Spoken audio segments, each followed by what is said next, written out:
In this episode of Negative Modifier, we'll be playing the game Delta Green. Delta Green, by design, tackles various mature themes that may be uncomfortable or triggering for listeners. Listener discretion is advised. Hey, it's Charlie, Negative Modifier's Game Master. First off, thank you for giving us a listen. As always, expect something horrible to happen to the players. If you're a fan, support us by leaving a review on iTunes. And if you hate the show, consider doing it anyway and enjoying the fact that you've inflicted us on someone else. For the most up-to-date news in the podcast, follow us on Twitter and Instagram. And with that...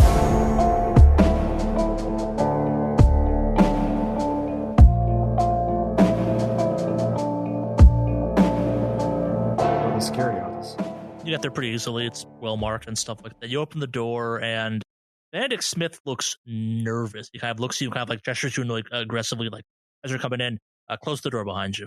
I think I found something. I'm not sure what that something is, though. What'd you find, man? Well, so this is where it gets strange. I'm not sure to put this.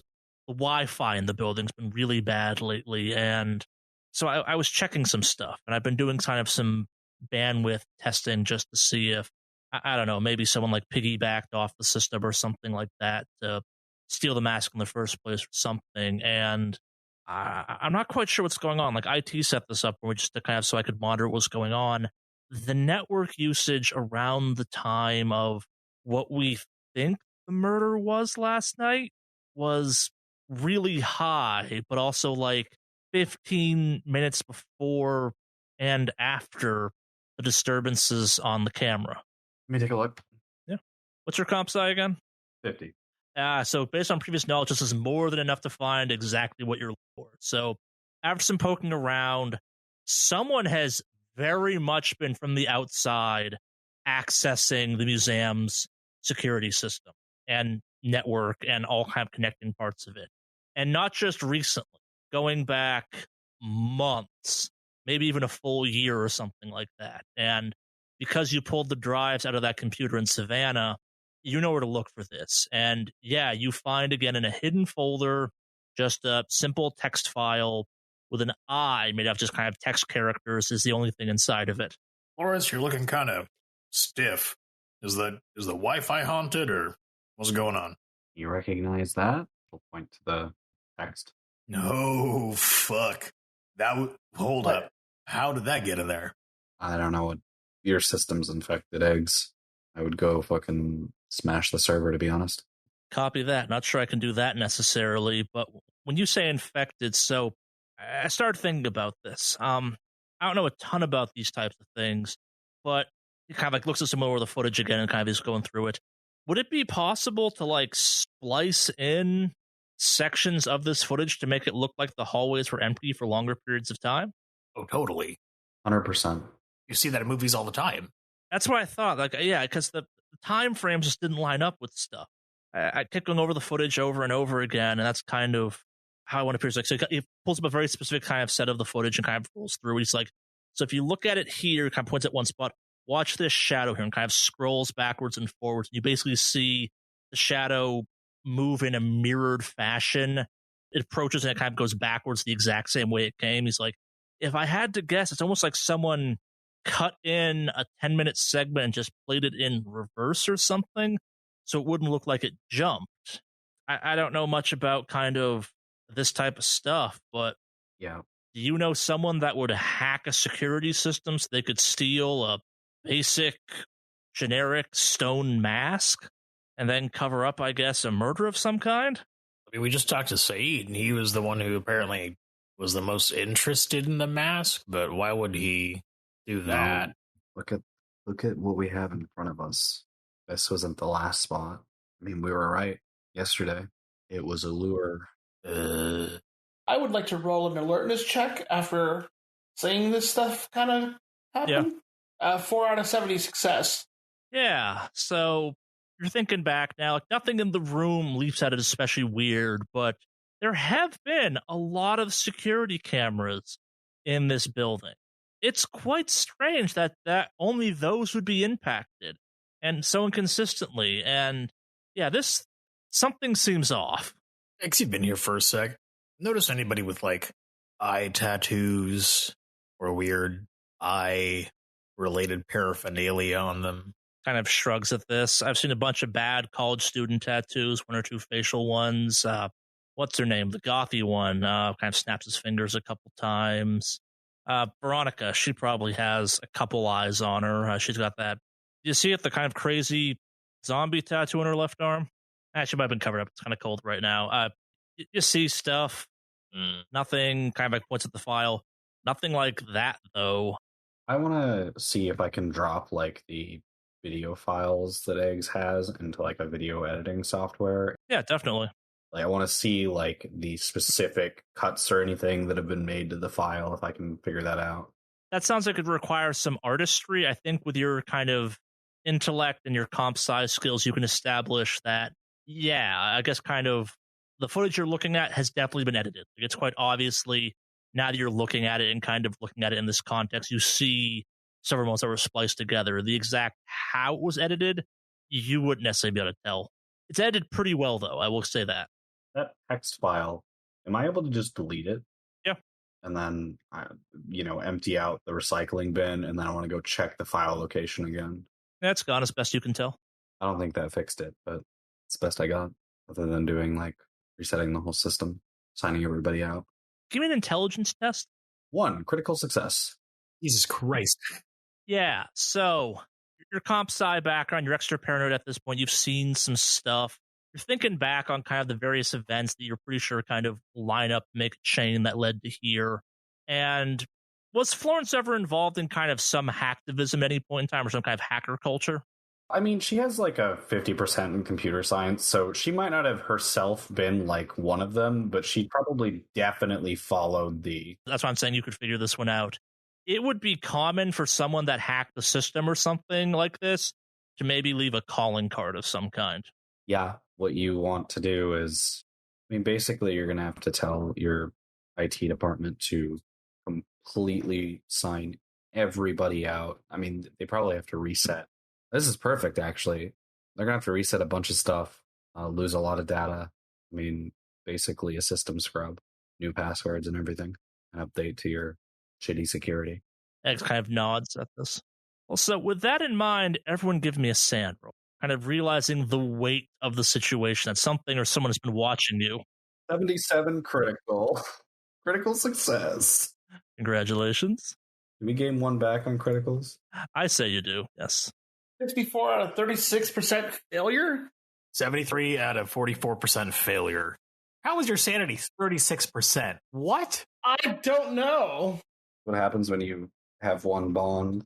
I have 3 now. Yeah. 2 of them are dealt green. Yeah, and then the neighbor. Also, and I got some bad news speaking of your bonds. The weight of this situation is going to be a 1d10 sand roll. Like the fact that someone or something has been watching you this entire time is kind of slowly sinking in, that everything you've done since you stepped into this building, probably what sent the box, has been watching you go about this investigation. 1d10? 1d10 of helplessness. Very concerning that this... Oh, no. Cool. A 10! Oh, no. Your paranoia is accurate. Hey, so let me go ahead and unload some of that shit to the bar owner who has made me soft. Yeah, you both can unload as much sanity as you can off of 1d4. Okay.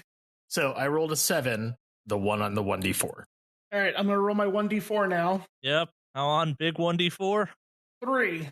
And I'm doing that to the neighbor. Yep. So you offload 3 points of that sand damage, bringing it down to a 7 to you. Off on the neighbor, and Firestarter, you offload 1 point of that sand damage off onto your new boyfriend? Bar friend? God damn it. So that puts me at... How close were you to your next breaking point? I'm already there. I was 3 points away.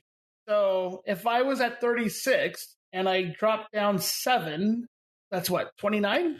Yeah. Yeah. So I'm already, I'm, 4 under my breaking point, which is 33? Yeah. So do I put a point into helplessness now, or what's going on Yeah, you here? both get to take a point into helplessness at this point.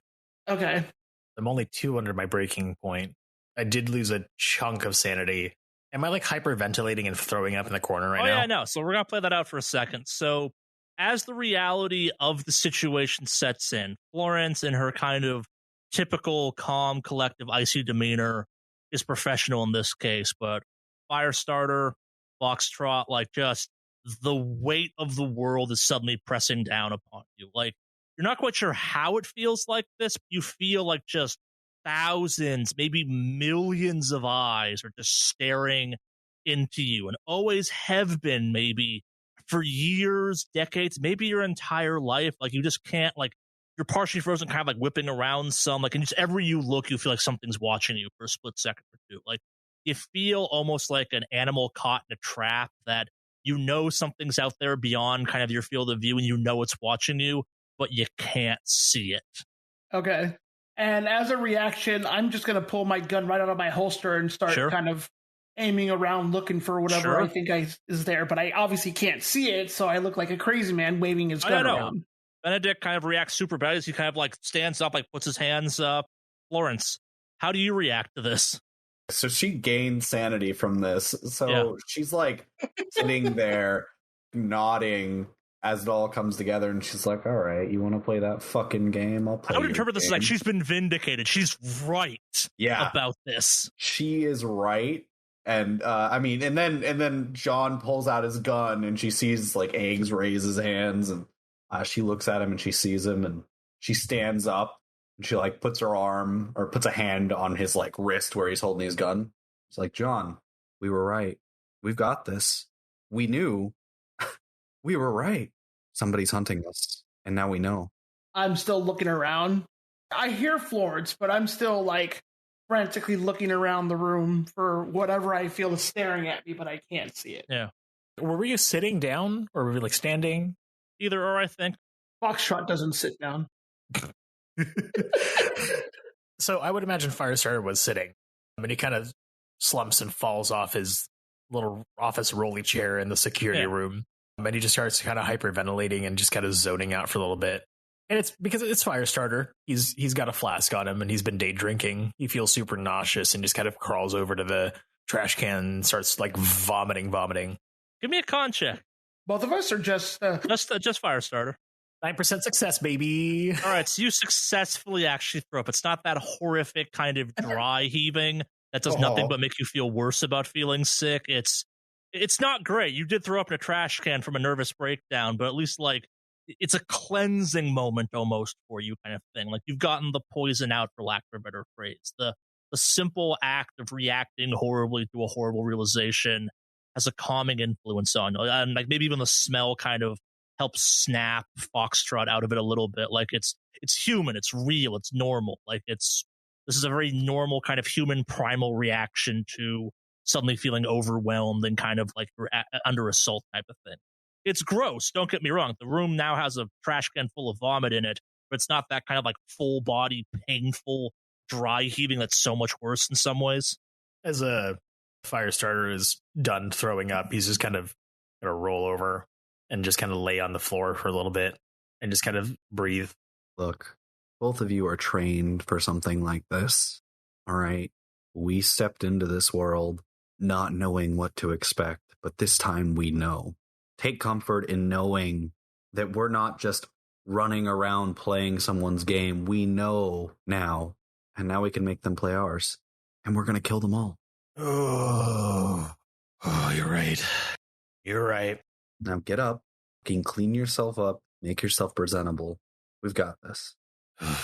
Oh, let me just reach deep in, because I've been sipping on some good whiskey this entire day, and I had to throw all that up just because of some dipshit with a keyboard. All right, I'm up. Who's got a water bottle? I need to wash out my mouth. Oh God, I need a trash bag for this, but I'm up.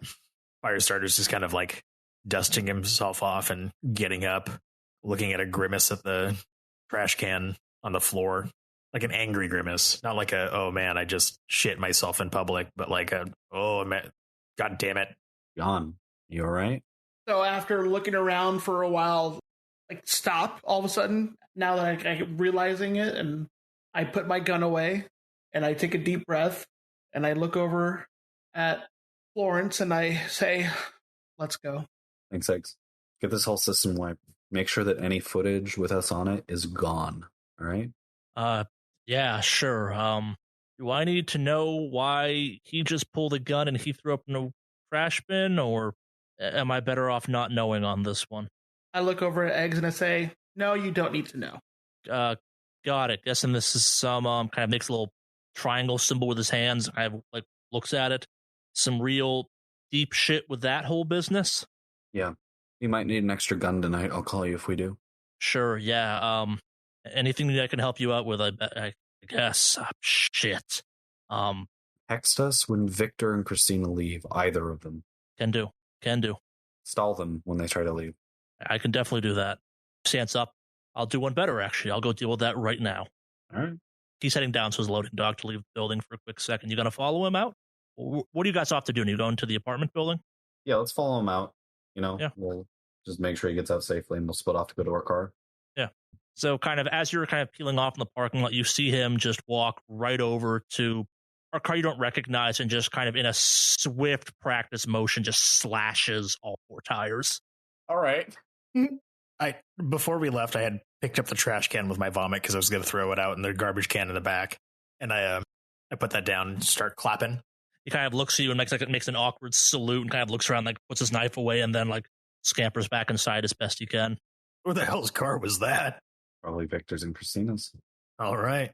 Once we're in the car, Florence text Pine just simply says confirmed setup. All right, you get no response back at this time. You're off to the apartment? Yeah.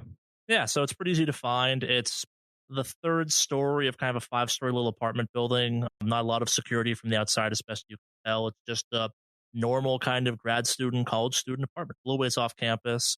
You have to drive to get here in an easy fashion. It took you about 50 minutes to get there via driving in the snow. You should have some time if they have to walk to get here, kind of thing. It's a little bit late at this point. We'll probably say it's about 4:30, 5 o'clock at this point. People might start coming home soon, but also they might be going out to do grocery shopping or whatever. I'd recommend whatever you do, be deliberate in it. Go in there, fucking case this place, get it wired to the fucking brim, and then we wait. I got a 50 in craft electrician. I'm here to help John just absolutely bug the shit out of this apartment. Sounds like a plan to me. Let's go. All right, so none of you have the lock picking skill, but I'll let you kind of try your luck at the lock. You want to give me a dex or a stealth check on this one? Where is there a lockpicking skill? It's a skill you can pick up. It's a specialty. Yeah. Oh. You said a dex or a stealth? Stealth, yeah. I'm going to roll a dex. Question, Charlie. With a background as a firefighter, I should know how to get into a building pretty effectively, correct? Yes, but also firefighters are more of the smashing into a building approach. Yeah. I rolled a 5 out of 65, so we're good anyway. Yeah.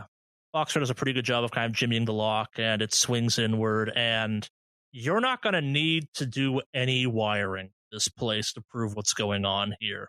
So the room you kind of open up into, it is a pretty typical studio apartment, except that whoever lives here has spent a lot of time converting it into the most grad school furnished shrine ever. They basically kind of pushed anything that wasn't bolted down to the walls and kind of arranged the furniture into kind of strange mounds. And the entire room from the door seems to almost kind of funnel you towards a pile of books and kind of other valuable items of some kind. And on top of it sits a strange stone, very smooth looking mask. Motherfucker. Oh. You're all staying in the doorway at this point. Is anyone entering the apartment at this point? I am. Did anyone bring the guns? Oh, I definitely brought guns. After that fucking incident, I'm fucking strapped to the brim. Did we have shotguns on us? I know we put stuff in the... Oh, wait, I have that fucking AK! Yeah, you have the AK. Oh, hell yeah! I've got the AK, baby! Hell yeah! I'm already walking in with fucking sights ahead of me. So I'm taking point, kind of sweeping the initial entrance right now. How quickly do we notice this mask? It's very hard to miss it. Okay. Like the entire apartment has been converted into almost like a point of reverence. Like it is the only thing that doesn't look weird in the room, but it being a mask on a pedestal made of kind of furniture and stuff is inherently weird.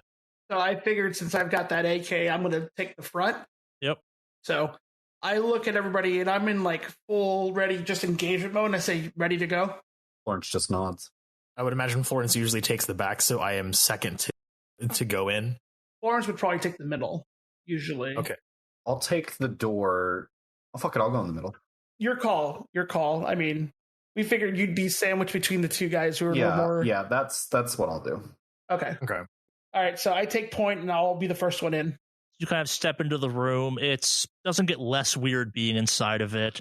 You're followed by Florence, and then you're followed by Firestarter, and I'm assuming you close the door behind you? Before we do, I'm going to signal to them, check for any light switches at the door. I do a search almost immediately, like to get my bearings around this apartment, and I fumble that search. Can't see shit, Captain. I'm not searching for it because as soon as I walked in, I'm keeping guns aimed directly into the apartment, sweeping throughout that area the whole time. So I'm depending on them to see if there's a light switch. Do you do anything, Florence? Yeah, she will take a quick look to see if there's a light switch, but she's also kind of staying with her head on the swivel. Yeah. You need search check. Yeah, give me a search for that as well. 20 out of 54 success. Yeah, so normal apartment, you find the switch, you flick it up, lights are on. It's weird. Despite the room being dark, you could see the mask. And now that the lights are on, the kind of weirdness of this room is even more brought into detail. Again, like someone is trying very hard to make a place of reverence out of badly assembled IKEA furniture, various knickknacks some 20-something-year-olds would put together. Like, the mask is the only ritualistic or whatever relating to that thing in the apartment, but someone's worked very hard to try and convert this space to something that feels more appropriate to that. And Foxtrot, you're immune to this for reasons that will make sense in a couple seconds, but Florence and Firestarter both give me a wow check. 51 out of 85 success. 79 out of 50% failure. All right, so you both kind of feel whispers in your mind. Florence, you shake it off pretty well. Kind of, you managed to do a good job of ignoring it. But Firestarter, you kind of start to feel something whispering to you in your brain. It's not so much that it's kind of trying to tell you to do something. It's more encouraging you to bad behavior, if you will. Like, wouldn't it be cool if you just, shot your two comrades in the back of the head right now? I don't know. Went to a bar and took home like 9 people at once and just did some real aggressive stuff with them. Like, it's compelling you to kind of darker and more extreme behavior. It backs off pretty quick. Give me a quick sand check. Oh, God. 20% of a 38 success. Thank God. Yeah, so you shake this all out of your brain as well. There's definitely something up with this apartment, though. Like, there's a vibe to this space that kind of, now that all of you have either managed to walk through it or in Foxtrot's case, he is blissfully immune to it somehow. The mask wants violence. It wants escalating behavior.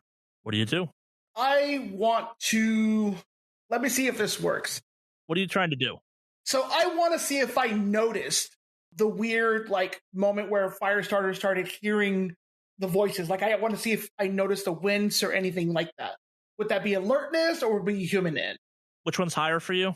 Alertness. Give me an alertness check. 13 out of 70 success. Yes, you noticed it, but it was very quick. Like, it kind of it flickered across his eyeballs for a quick second there. Okay. So without looking at Firestarter, because I'm still aiming and swiveling around the apartment, I yell at Firestarter, what did you hear or see? And I'm just kind of breathing pretty heavily and whatnot. It's like, I think, okay, I'm good. I think I understand why those two are just gallivanting and knocking genitals. Whatever this mask's influence is it wants something. It wants something from you. This is almost worse than that fucking ice cream truck. What did it want from you? Oh man, it wanted you guys hurt. It wanted you guys hurt bad. By who? By me. Like, this thing craves bloodshed. This thing craves violence or any kind of hedonism. Like, more so than just me just having a good night at the bar. This was, oh God. I'm good now. Trust me, I'm good. But just, I don't know. It's weird. Like, I know you're pointing your gun at it. I think it wants that. I think it wants bullets fired, I think it wants whatever. There's got to be a way to destroy this by denying it what it craves. Maybe, I don't know. Florence, you're the brains. What do you think? Before I answer that, is there any bloody knife rolling around in this apartment that I can see? Not that you're seeing, no. You need to destroy it. Say no more. How far is the mask from where I'm at? That's across the apartment, so like 20 feet tops. Like you can get there very easily. Okay. And remind me, what is this mask made out of? Stone. Stone? Use the Elder Shot. All right. I'll holster basically, I'm guessing the AK has a shoulder strap of sorts. It's got a sling on it. Okay, so I'll sling the AK, pull out the Elder Shot, and fire right at the mask. Yeah. You want me to do my firearms? No, there's no pressure right now. You just hit it. So the bullet hits it and kind of the room goes silent for a second. I don't mean like you don't hear anything. I mean like actual silence. You don't hear your breathing or anything. Maybe it's more than a second. Maybe it's several hours. Again, like you kind of lose track of time during this whole little moment. But you see kind of cracks start to form out of this mask where you hit it kind of thing. Like I'm assuming you shot kind of right between the eyes or something like that for dramatic effect. I basically shot it wherever I had the most chance to hit it. Yeah. Basically, yeah. So, okay, so center mass, yeah. So it's just kind of it's slowly cracking outwards. And it's almost like watching ice shatter. And as these cracks form, trickles of blood start to kind of flow out of the mask ever so slowly. And kind of you watch as this mask just slowly kind of cracks outwards. Eventually just kind of breaks itself with a loud shattering sound. And just kind of the parts fall to the ground. They seem to fall in almost slow motion. Everyone give me a sand check as you're watching this. Should have hid behind the couch. 34 out of 81 success. 83 out of 38 failure. If it's like bloody and all that stuff, would that count towards me being attuned to violence, or is it because it's a mask is bleeding that it's you're like watching a mask thing? bleed and crack like ice that's made out of stone? That's not violence. That's unnatural. Okay. Alrighty. I have a rudimentary question. Something being shot with Elder Shot, do I do anything to my willpower? No, because you spent it while making it. Perfect. Do I have to do any willpower because I fired Elder Shot? No. Okay. 15 out of 29 failure. Yeah, so let's see that failed. Give me a 1d4 sand check. Much lower because you're victorious in this case. You've done the good thing, but you're also seeing something terrible happen. 4. All right, I got a 3. You can offload that sand damage. Yeah, I'm going to save my willpower because I have like half of it. I'm just going to eat it. All right. I'm going to offload some to Firestarter, actually. All right. Oh, that's a broken bond. I think. Do we have animosity toward each other? Not necessarily, just... Not necessarily. There's a storyline reason I specifically chose Firestarter, and I'll tell you why. Okay. Earlier, when we were talking about Cannibal Cult, you said we should have gotten rid of that other guy earlier. And that was our partner you were talking about. I didn't say anything then, but that definitely was like, that's not fucking cool. That was our partner. I like the priest. What does this new guy know? He's been here for what, a mission or two? Like, you and Florence are ride or die. You've seen some stuff. Yeah, this guy came recommended, but he got forced into F-Cell. I miss Jad's priest character. I miss him too. That's why I was like, wait a minute, did Firestarter just fucking say you should have gotten rid of him sooner? I was like, oh, I'm gonna bite my tongue. Okay. So that it's only 3. Do I have to do the full 4 if I only need to offload 3? Yeah. Oh shit. Okay. Well then that's 0. For the bond. Yeah. Okay. So I take no sand damage. No, so yeah, it's not animosity, but like any kinship you felt with Firestarter, not there. He's not really F-Cell. He's just a cheap replacement. What does he know? I still have 3 with you, so I still think highly of you. I'm so sorry.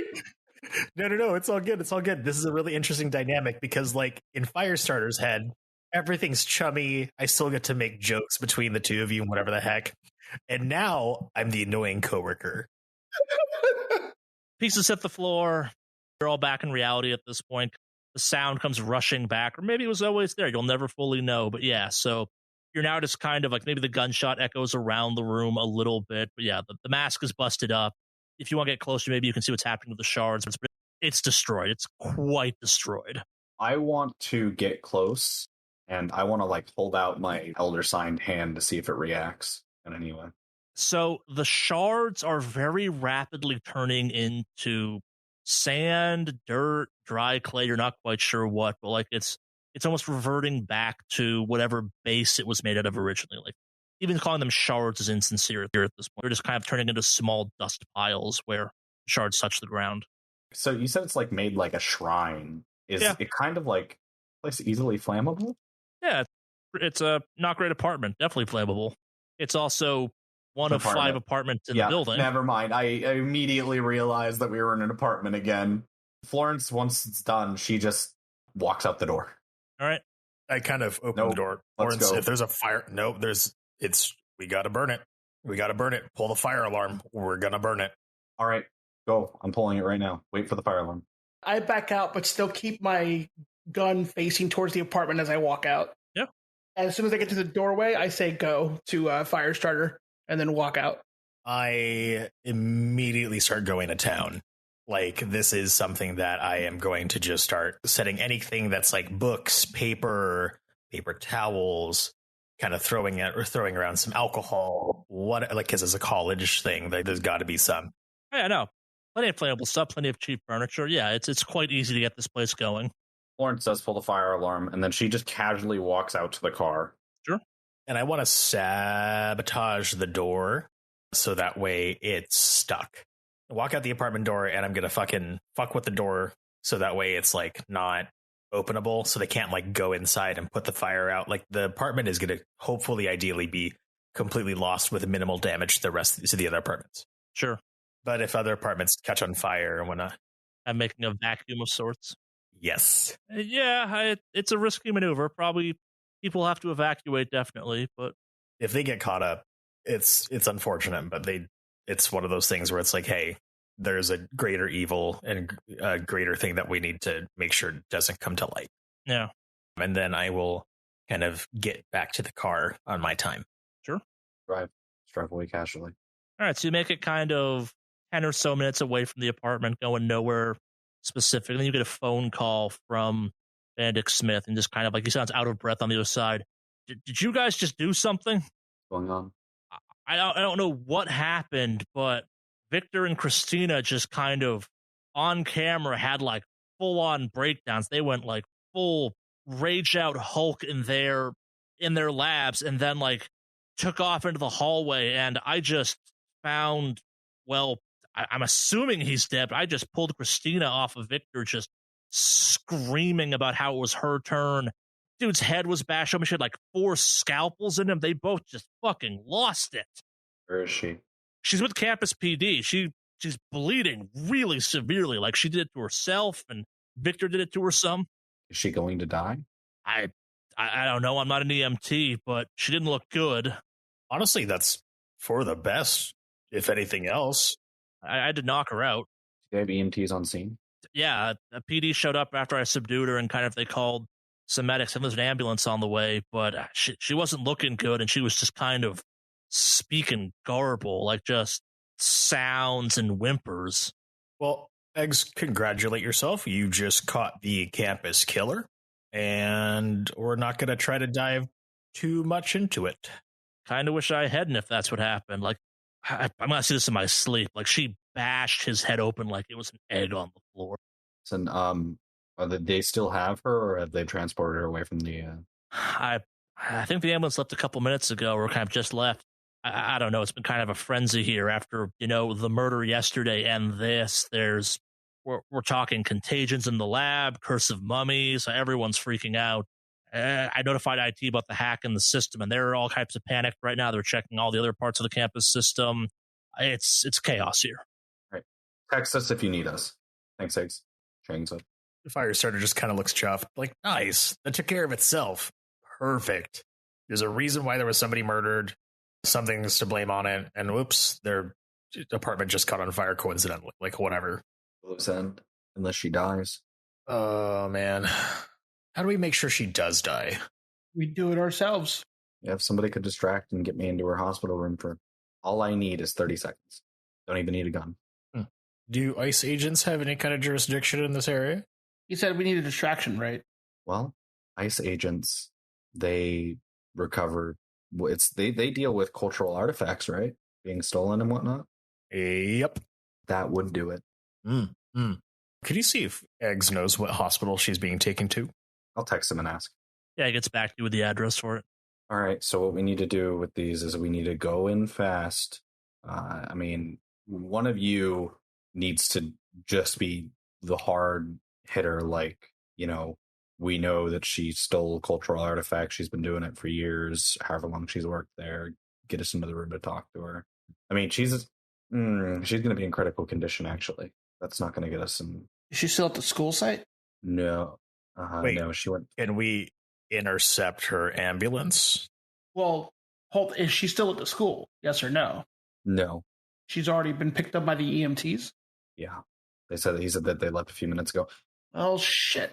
We have it. Oh, shit. We can't really just run up and just gun down that ambulance because that'll leave a lot of questions. That kitted out AK you have, what's the scope like? Real good. All right. Sure. Are you thinking what I think you're thinking? Yep. Oh, all right. As promised, buddy, you get to take this shot. I do owe you one.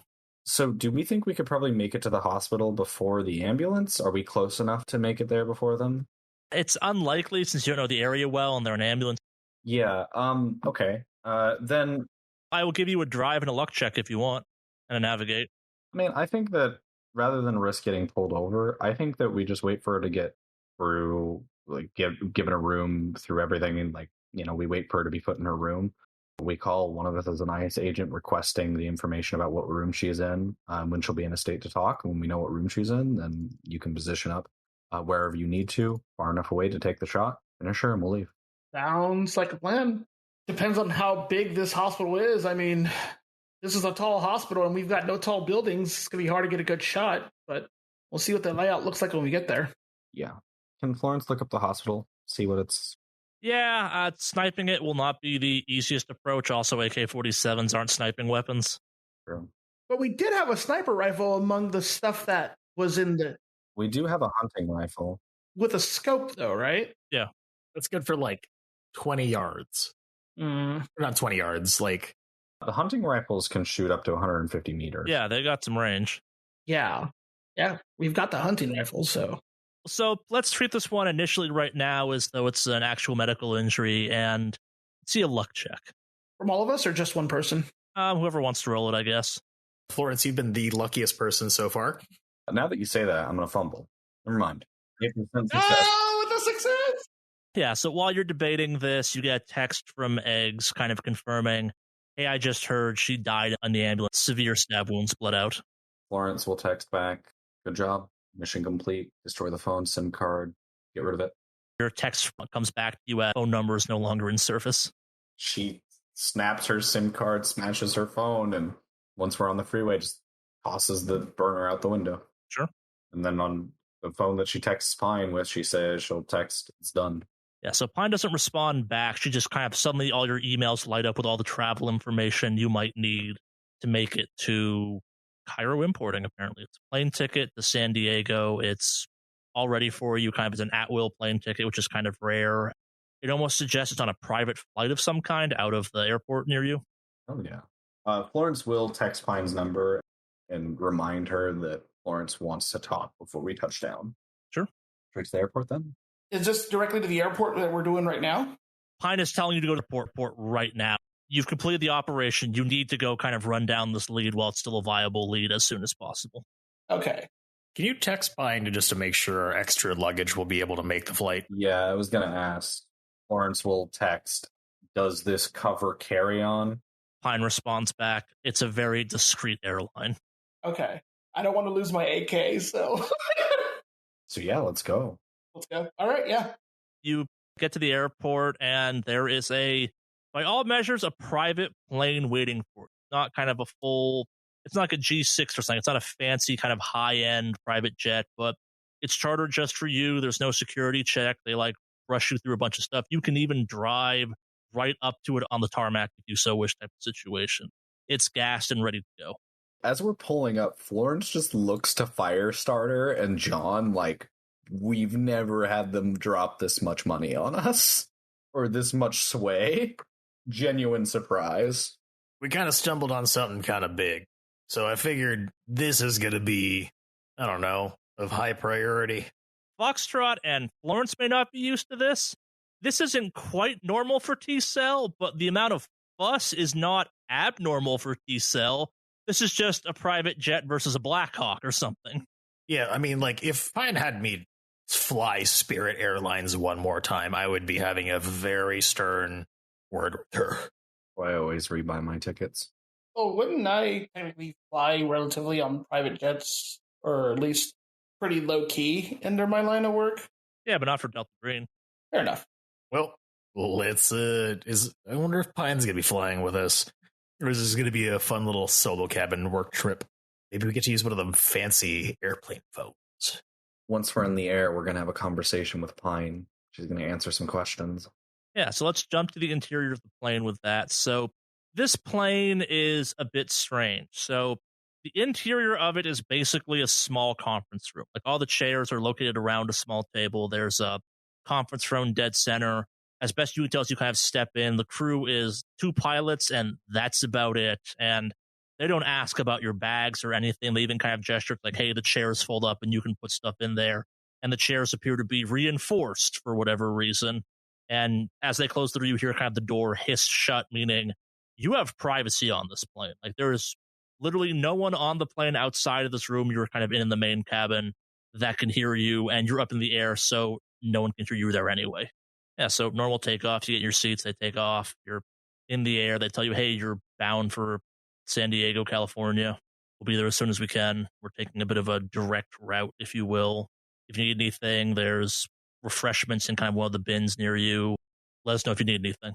They kind of just shut off. And well, looks like we're stable. So Firestarter kind of cracks open his bag and pulls out 3 handles of hard liquor. Gin, whiskey, and vodka are just kind of laid out, not laid out, but like placed upon the middle of the table. And he gets up. Anyone else want mixers or anything else like that, or do you just want shot glasses? So from the conference phone in the center of the table, this is not a time for celebratory drinks, Agent Firestarter. Yes, you can enjoy the plane ride, but I expect you to be sharp when you land on the ground. Oh, Jesus, you're already here. This isn't a celebratory thing. I just lost my absolute gut in the middle of a security room on a college museum. I am restabilizing myself. I am the sharpest you will get. Do what you need to, Agent. As I said, you sharp when you're on the ground. The situation has evolved some. Nothing new to report from what we're observing of the house, but we've talked to Mr. Smith at the museum, and we have confirmed that, yes, there indeed was a hack. We're working to clean it up and figure out the extent of the hack. They use extensive VPN technology, so running into various roadblocks on that. It's surprising at this point. This is cyber warfare on a level aimed at surveillance of all things you don't typically see, well, anywhere. I'm sure you've heard the rumors with the U.S. government hacking various Middle Eastern nuclear refineries and other such items. The complexity of what we're running into right now dwarfs that. Fine. Would you mind humoring me for a second? At this point, I can do nothing but humor you, agents. You are quite literally the ones we are sending for this operation. Florence is going to direct Pine to go open up the directory in her computer and just go see and make sure that that calling card is not in the directory, that she knows where it's hidden normally. It's not there, and she goes, I understand your caution on this one. I replace my laptop every 8 days, so the chances of it being infected are low, but a wise precaution. Just had to make sure. Understood. This is the time for discretion and paranoia, as proven by our... Oh, we're going to kill them all.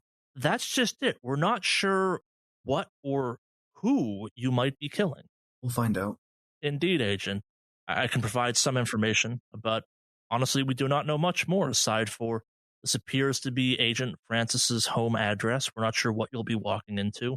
The house has been on hold since Francis's, we'll call it, debilitation at the car crash. Can we confirm that Francis is not a vector? Seeing as Francis remains in a coma, we strongly doubt his vector status. He's been unresponsive in hospital. Not getting better, but not getting worse, I guess, is the measure of it. He's no longer on as much assisted technology, but he is still not necessarily conscious. And which other cells have been targeted? That's just it. It's looking at the broader picture of this. Everyone has at some point run up against this to varying degrees. Some it's been a repeat offense, some it's been just a one off of some kind. It almost seems like it's a probing stress test type endeavor. The escalation is truly baffling. So we've had a couple cells we now believe were indeed wiped out by whatever this is, that they at the third operation, which seemed to be kind of an unlikely chain or a high frequency number of unlinked events in a rapid fire succession. The final one was a true unknown, similar to your time in Vermont, where our information was minimal. We thought it was a minor threat, and either the cell did not return. Mostly it's kept us unbelievably busy. The number of incursions, unnatural outbreaks, and just topics of interest to our agency has been high. There's not normally this much activity in a year, let alone a decade in some ways. As you may have noticed, we've kept you busy despite your time off. And things have fallen through the cracks. Just some items have not been as high a priority in some ways for our agency to track down. We've let others in some instances pick up slack in those cases, but our understanding is that they are also stretched rather thin. How much support can you provide us going forward? We're not sure what support to provide you at this moment. There'll be a car waiting for you. We've arranged for an armored SUV, FBI's finest, if you will. We've arranged for protective armor to be in the car for you as well. You exist in a bit of an anomalous state at this point. You are still enough off the grid that we could drop you back off again, which we might suggest doing, but you're also enough on the grid that you do register as out there. Depending what happens in San Diego, we suspect it may be time to put you back into hiding, not deactivate you, but put you below the radar, if you will. I suspect you'll find ways of operating amongst that. We'll also move you to a secure location where you can conduct whatever research you need, short of visiting a library. But this is all getting ahead of ourselves. We'll talk after San Diego. If that happens, Pine, I want an explanation that's reasonable for the people in my life so that they're not going to freak out again. We've already started working on this. It really is quite tragic, that gangland shooting you were witness to and were forcibly placed into WITSEC. Cool. Gotcha. Pine, question. Do you by any chance have any kind of information as to my previous cell? Have there been losses? Are they even intact? You hear some kind of clacking. Agent Tranche remains alive, as she seems to have a knack for doing. The normal number of T-cell casualties have been suffered, roughly 1 or 2 agents per operation. You know the cell from experience runs had larger, upwards of 6 or 8 members with some frequency, but nothing unusual. In one hesitates to call it this, but really feels appropriate in this instance, tactical maneuver. Whoever is behind this has kept T-cell unbelievably busy. Nothing especially challenging by their measure, but a lot of work that had to be done, a lot of large outbreaks that required T-cells, a special focus, if you will. And to link it back to your time in Vermont, or at least 2 of your time in Vermont, several incidents that would have just blown over if not for the surprising focus shown upon them. That's actually been the most interesting part of all of this, is that rather than trying to orchestrate several of these events, they've just chosen to highlight, spotlight, make them unavoidable and hard for us to sweep under the rug. This goes without saying. Things happen. Sometimes we investigate, sometimes they just rectify themselves. When they rectify themselves, it's tragic, but we don't always have to risk agents and influence to sort them out. Well, they seem to have a lot of information that we have. Perhaps other means of communication between our organization's members is compromised. We're not ruling anything out. We're doing a full internal audit of all systems, all personnel, all communication methods. This plane, for instance, despite its experiences, is a bit of a relic from the Cold. The plane's new. The technology inside of it is quite old. Older than certain human understandings of long-range communication. A little artifact we keep around for instances like this. Normally, we would load up specific VIPs where they could conduct business from the sky if necessary, but since we're using it to transport you. For whatever reason, whatever this is or whoever this is seems to have developed a fascination with F-Cell. Maybe it's your return, maybe it's your resilience, maybe it's the fact that we don't honestly know. calling it a game seems to undercut the insincerity of the whole situation, the desperation of it, but it does feel like we're being toyed with. Are there any retired agents that still like go on to live normal lives?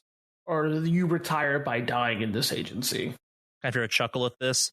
Yes, Agent Foxtrot, some people retire, but retirement is a complicated topic. You've seen some things, you've done some things, you've witnessed some things. Those things stay with you. Assuming you live to a ripe old age of, 70 or so, you're declared unfit for work in the CIA, you're allowed to go home, get fat, and get lazy. Are you ever going to forget any of this? No. Will you be able to sleep at night knowing that there's things out there happening that you know about that other people don't? No. Which seems like the perfect motive for somebody to be upset and bitter about not being able to sleep after retirement and to take it out on us. We keep an eye on retired agents and those that are unfit for the field.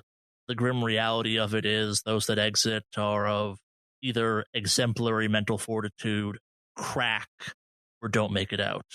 There's not a lot of partial retirement from our work. Speaking of retirement, Pine, after we're done with all of this, I want to be moved to support. I want FCEL. I want your job. We will talk about that as we move forward. I suspect that given the nature of this investigation, you've more than fast-tracked yourself a promotion of sorts.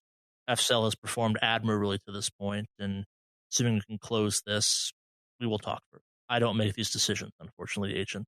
And speaking as someone who at one point was also a door kicker, it's very hard in some cases to let a as valuable door kicker as yourself retire to a more managerial role. I'll see what I can do, but I also suspect your friend, Agent Tranche, or Fiddlesticks as you know her, might have a tad more leverage in this territory. She also is being eyeballed to move up, and it might be time to refresh the guard, if you will, seeing as, well, we've had a large-scale compromisation. So you're not on top here? There are people above you? Kind of chuckles at this. I am not the man in charge, no. God forbid you ever meet the men in charge. And the few women, trust me, I am far more pleasant than they are. If that's it, I encourage you to enjoy the rest of your flight, get some rest. Your boots will be on the ground before you know it. Unfortunately, we all know what that means in this line of work. I have a potential angle for why we would hop off the grid, or at least I would. I'll send you the details. Just look it over. Understood. There should be a terminal in this table that you're sitting at that will allow you to do such things, again, using our proprietary technology on this case. I think that unless anyone else has any other questions, we should probably talk amongst ourselves. Yeah. Good as is. As Firestarter kind of throws one back. Thank you, Pine. Good luck and good hunting, agents, and please do report on what you find. Kind of hangs up. As you're kind of looking at this weird setup for the first time in more detail, you realize that a couple of them are branded with March Technologies. You've all heard of this company, but it's nothing you have any real context for. They're a weird kind of DARPA-esque high-tech government contracting company of some kind. Wasn't Florence's first run-in with T-Cell when they were sitting in a March Technologies SUV? It was! Okay. Good to know. So, how are y'all feeling? I just want to get this over with. There was something that happened on this assignment that shook me to the core like nothing else. I'm genuinely concerned for my previous cell, which is surprising, seeing as how, as you probably heard, casualties aren't an unfamiliar thing. But the sheer fact that this has all just been it feels like I'm in a cage. I can't just brush this off. Time that we start controlling the pieces in this game that they have us playing. I think we can start doing that. And what do you propose? We're going to have to see what we find at Francis's home and then make a decision from there. But one thing I do know is, even though it may break protocol, I think that we need a direct line to each other past just our burner phones that we leave in our desks. Something to get a hold of each other ASAP if we have to split up again. You're talking about like some hyper geometrical bullshit, or are we talking about like our personalized? Yeah, she pulls out her regular cell phone and sets it in the middle of the table. Oh, okay. Sometimes with you, I don't know like how deep you're going to be going into this or whatever. Or maybe this just might be the whiskey talking, but I gotcha. Like, what's it called? You're John to me, John. I know you were called something else when our names actually were kind of popped up. I kind of chose to ignore it for a little bit, but here, hold up. Firestarter pulls his personal phone out of his pocket, and from his breast pocket, he pulls out a little Altoids container with his SIM card that's been lined with foil and plugs it in. This is my personal phone. Florence will take it and put her contact information in it, and she'll label her contact as Dr. F or Dr.F. I'm hesitant for a moment as I'm kind of watching this exchange of what they're doing. And then ultimately, I will... how do I want to approach this one? And look, John, I get it. I'll grab a piece of paper, and I will just write down John and then write my cell phone number and just hand it to him. Florence will just pocket it and do the same for John. Write her phone number down. All right, so in this moment of housekeeping, as you guys are all doing this, we're going to tackle the Delta Green bond topic, because that's you guys are plenty bonded again at this point. We'll see if those bonds get worse, if you will. It can't get any worse for me if Firestarter. Hey, wait, can it? I don't know Delta Green rules. Can it actually get worse? I mean, you can't make a bond more negative, but... Okay. No, worse is it going up. Yeah. That means it has to come from somewhere. Okay. Yeah. Having Delta Green bonds is nice for camaraderie and story and whatnot.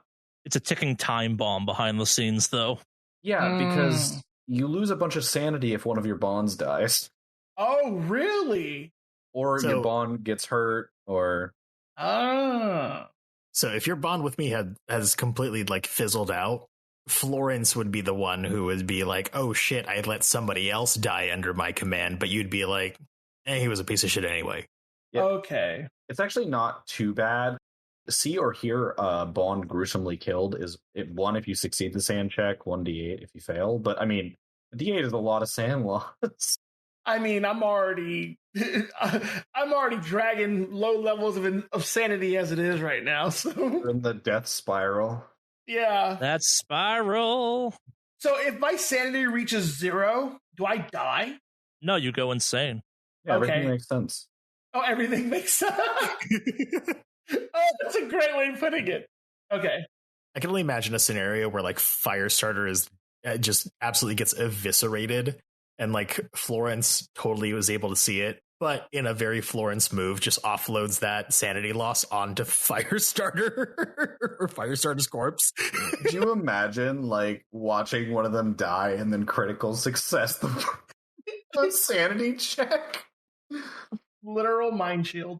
So let's handle the kind of bookkeeping right now. So first off, you all, for a successful operation, get to recover 1d6 sand. Oh, all right. I wonder exactly how much I can recover. Maybe the one that I can? Well, yeah, just the one that I can. Have you not lost any sanity yet, really? I mean, I've been bouncing up and down because I've offloaded all of it. Yeah. And then, I mean, also, my max is 82. Oh, yeah, it's very high, yes. Well, because normally it's 99, your POW is just what it starts at, but then you have Unnatural, and my Unnatural score has made it so that it's 82. So, I mean, I'm as sane as I'll ever be. It's true. So, all right. So I rolled a 1d6 and got 4. So my sanity currently is 29. So it goes up to 33. Which is what my breaking point is. So is there a weird thing where all of a sudden I break again because I'm exactly at my breaking point? No. So you're at your breaking point. I'm not going to break you again for that one. You will pick up a disorder at the end of this operation, which is not where we're at right now. But okay. We'll circle back on that. Yeah. Think of it just as kind of recovering back to that point. Okay. Your next breaking point is the one all the way down. At least that's how I play it. I don't make you kind of waffle back and forth on a breaking point. That's just sadistic. I figured because I'm recover breaking point. Oh boy. Yeah, that's not how it works. You don't get more insane crossing the same threshold of kind of mind blasted twice. Gotcha. That was me in the sense that I think I hit my breaking point, and that's where I got my sleep disorder. No, my sleep disorder is from my veteran package. Yep. So I've been kind of hinting at the fact that Firestarter is going to become a hard alcoholic soon. Well, it's time it's going to show up too, because, yeah. Oh boy. All right, so covered the kind of sand recovery. Now we're going to kind of do the Delta Green bond. So everyone roll sanity. We need to roll twice for each person, right? Yep. John? Sorry, John, we're not getting any better, buddy. This is for Florence, and that was a 92 failure. All right, Firestarter. We're bonded now. We weren't before. No. Remember the last time we rolled for it? Florence was like, no. Oh my god. I will do my Florence roll first. All right. Failure. So do I roll a 1d4 for that one? 3. So you got to take 3 points total away from your other bonds and add it to that. So obviously you can't take points away from Florence to give to Florence. I can't do anything.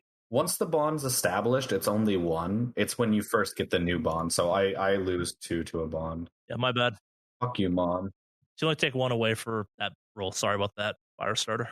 Okay, so I take away 1 from everyone who is not Florence, including Delta Green bonds, or just every non-Delta Green bond? So who'd you roll for first? That was for Florence. All right, so you have a bond with Florence yet? I do. All right, so it's just 1 point total from whoever you want to take that away from to add to that bond. Okay. Sorry, bar friends, but I've made a legitimate friend. Friendship is magic, and magic is murder. I fucking bring up, so we're doing some hyper geometrical shit, and Florence just pulls out a cell phone. Very Delta Green conversation. Yeah. Some high-level Delta Green conversation. Okay. So for mine, I already have Florence at 4. Yeah, so if you fail Sandy, you only take 1 point of sand damage away from a non-Delta Green. It still goes up by the D4. It's just you only subtract 1. Oh, okay. So the neighbor, I have neighbor at 1, so the neighbor is 0, and Florence goes up to 7 then? That would be plus 3? Okay, so Florence is at 7. I have no other points to give if I do a roll for Firestarter. So do I still do it, or? Yeah, they don't subtract from anything anymore. You have no more healthy bonds, if you will. Okay, so I'm going to roll for... This roll is for Firestarter. 94 failure. So now I roll a 1d4. Yep. 2. Can I subtract 1 from Florence to put 2 into Firestarter, or is that how that works, or? No, it's a non-Delta Green bond, so you just put 2 in Firestarter. Yeah, just goes up. Okay. It's a weird loophole.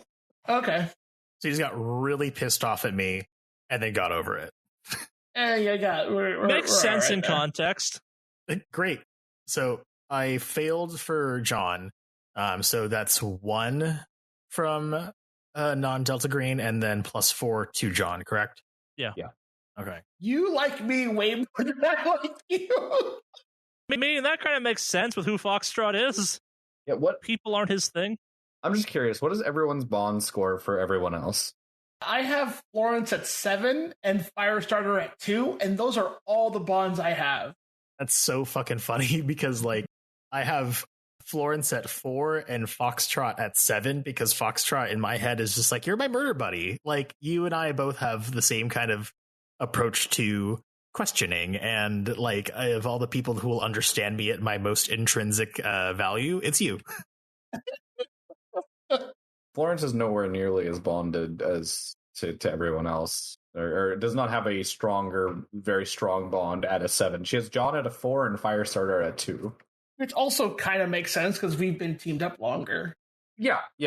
Also, according to that sanity check, Florence has also decided that she's just not going to get very close to this team anymore, or any closer. Oh yeah, you rolled a crit, right? Yeah, I rolled a critical on John. Oh yeah.